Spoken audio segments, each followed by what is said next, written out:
फिर उन्होंने तख्तियां फेंकें और जब नतीजा देखा तो उनके हाथ कांपने लगे। ये सच है बीजान, पंडित जी ने डरते डरते कहा। जंगल में वाकई एक नाग राजा रहता है। वो कोई आम सांप नहीं है। वो 1000 साल पुराना है और उसमें बहुत ताकत है।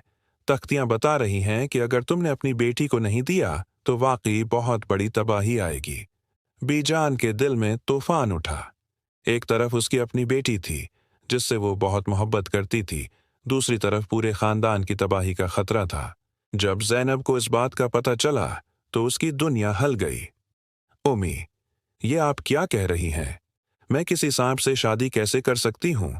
मैं इंसान हूँ, मेरे ख्वाब हैं, मेरी उम्मीदें हैं। मैंने सोचा था कि एक दिन मेरी शादी किसी अच्छे इंसान से होगी, मेरा अपना घर होगा, बच्चे होंगे। ये आप मेरे साथ क्या कर रही हैं? ज़ैनब रोई, गड़गड़ाई, मिन्नतें की, लेकिन बीजान का दिल पत्थर की तरह सख्त हो चुका था। मैं तुम्हें खोना नहीं चाहती बेटी, लेकिन ये किस्मत का फैसला है। शायद उसमें तुम्हारी भलाई हो। गांव में जब ये खबर फैली कि ज़ैनब की शादी एक सांप से होने वाली है तो सब हैरान रह गए। कुछ लोगों ने मना करने की कोशिश की, लेकिन बीजान की साख और पंडित जी की तस्दीक के बाद कोई ज्यादा कुछ नहीं कह सका। शादी की रात आ गई। अंधेरी रात थी, बादल छाए हुए थे और हवा तेज चल रही थी। ज़ैनब को लाल दिलाहन के जोड़े में मलबूस किया गया। उसके हाथों में मेहंदी लगाई गई, गले में फूलों के हार डाले गए, लेकिन उसके चेहरे पर खुशी की जगह गम के आंसू थे। रात के 2 बजे, जब पूरा गांव सो रहा था, बीजान और चंद लोग ज़ैनब को लेकर जंगल की तरफ रवाना हुए। जंगल घुना और डरावना था। दरख्तों की शाखें ऐसे हिल रही थीं जैसे हाथ हों जो ज़ैनब को पकड़ना चाहते हों। हुलों की आवाज और जानवरों की दूर से आती हुई आवाजें माहौल को और भी खौफनाक बना रही थीं। आखिरकार वो एक बहुत पुराने मंदिर के सामने पहुंचे। मंदिर की दीवारें टूटी हुई थीं, बेलें चढ़ गई थीं और अंदर से एक अजीब सब्ज रोशनी आ रही थी। मंदिर के दरवाजे पर सांपों की तस्वीरें बनी हुई थीं। यहाँ छोड़ दो उसे, पंडित जी ने कहा। अब ये उसकी किस्मत है। ज़ैनब रो रही थी, लेकिन किसी ने उसकी नहीं सुनी। उसकी माँ ने आखिरी बार उसे गले लगाया और फिर सब वहां से चले गए। ज़ैनब अकेली रह गई। मंदिर के अंदर अंधेरा था, सिर्फ वो सब्ज रोशनी टमटमा रही थी। अचानक उसने एक आवाज सुनी, एक सरसराहट की आवाज, जैसे कोई चीज फर्श पर रेंग रही हो। ज़ैनब का दिल तेजी से धड़कने लगा। उसने चारों तरफ देखा और फिर उसने देखा। मंदिर के एक कोने से एक बहुत बड़ा सांप निकल रहा था। वो इतना बड़ा था कि उसका सिर ज़ैनब के सीने के बराबर था। उसके तराजू सियाह थे, लेकिन सब्ज रोशनी में चमक रहे थे। उसकी आंखें सुनहरी थीं और अजीब तरह से इंसानी लग रही थीं। ज़ैनब चीखना चाहती थी, लेकिन उसकी आवाज गले में फंस गई। वो कोने में समट गई और दीवार से चिपक गई। लेकिन अजीब बात यह थी कि सांप ने उसकी तरफ कोई हमला नहीं किया। वो आहिस्ता आहिस्ता उसकी तरफ आया, इसके गर्द एक दायरा बनाता हुआ, जैसे उसे महफूज रख रहा हो। फिर वो दरवाजे के पास जाकर लेट गया, जैसे पहरा दे रहा हो।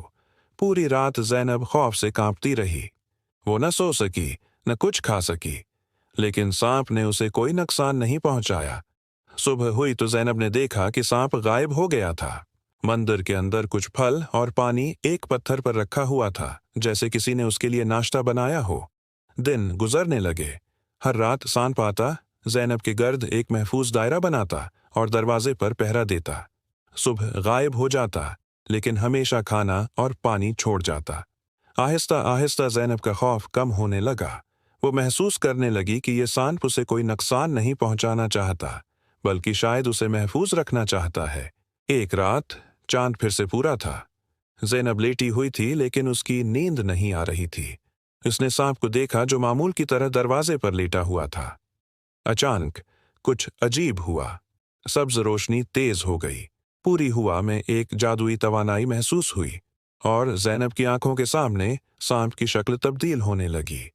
इसका जिस्म छोटा होने लगा, तराजू गायब होने लगे और आहिस्ता आहिस्ता एक इंसानी शक्ल नमूदार होने लगी। चंद लम्हों में ज़ैनब की जगह एक नौजवान खड़ा था। वो इंतहाई खूबसूरत था, लंबा और मजबूत। उसके बाल काले और लंबे थे और आंखें वही सुनहरी थीं। उसके हाथ में एक नीला पत्थर था जो चमक रहा था। ज़ैनब हैरान रह गई। ये क्या हो रहा है? तुम कौन हो? नौजवान ने उसकी तरफ देखा और उदासी से मुस्कुराया। मैं माज़रत ख्वाह हूं कि मैंने तुम्हें डराया। मेरा नाम अर्जन है और मैं नागराज हूं। एक शाप की वजह से दिन में सानप बन जाता हूं और सिर्फ रात को, चंद घंटों के लिए, पूर्णमासी की रात को, मैं इंसानी शक्ल में आ सकता हूं। चंद लम्हों में सांप की जगह एक नौजवान खड़ा था। वो इंतहाई खूबसूरत था, लंबा और मजबूत। उसके बाल काले और लंबे थे और आंखें वही सुनहरी थीं। इसके हाथ में एक नीला पत्थर था जो चमक रहा था। एक रात चांद फिर से पूरा था। ज़ैनब लेटी हुई थी लेकिन उसकी नींद नहीं आ रही थी। उसने सांप को देखा जो मामूल की तरह दरवाजे पर लेटा हुआ था।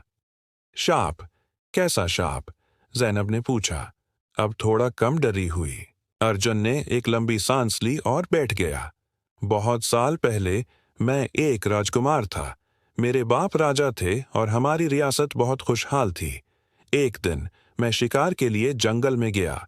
वहां मुझे एक बहुत खूबसूरत लड़की मिली जो पानी के पास बैठी हुई थी। मैं नहीं जानता था कि वे एक नागिन थी, एक सानप जो इंसानी शक्ल ले सकती है। उसने कहा कि वो मुझसे मोहब्बत करती है और मुझसे शादी करना चाहती है, लेकिन मैंने इनकार कर दिया क्योंकि मेरे दिल में किसी और के लिए मोहब्बत थी। नागिन को बहुत गुस्सा आया।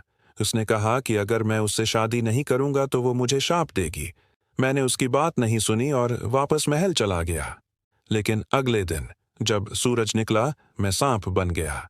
शाप ये था कि जब तक कोई लड़की अपनी मर्जी से, बगैर किसी लालच के, महज मोहब्बत से मेरे साथ नहीं रहेगी, मैं इस लांट से आज़ाद नहीं हो सकता।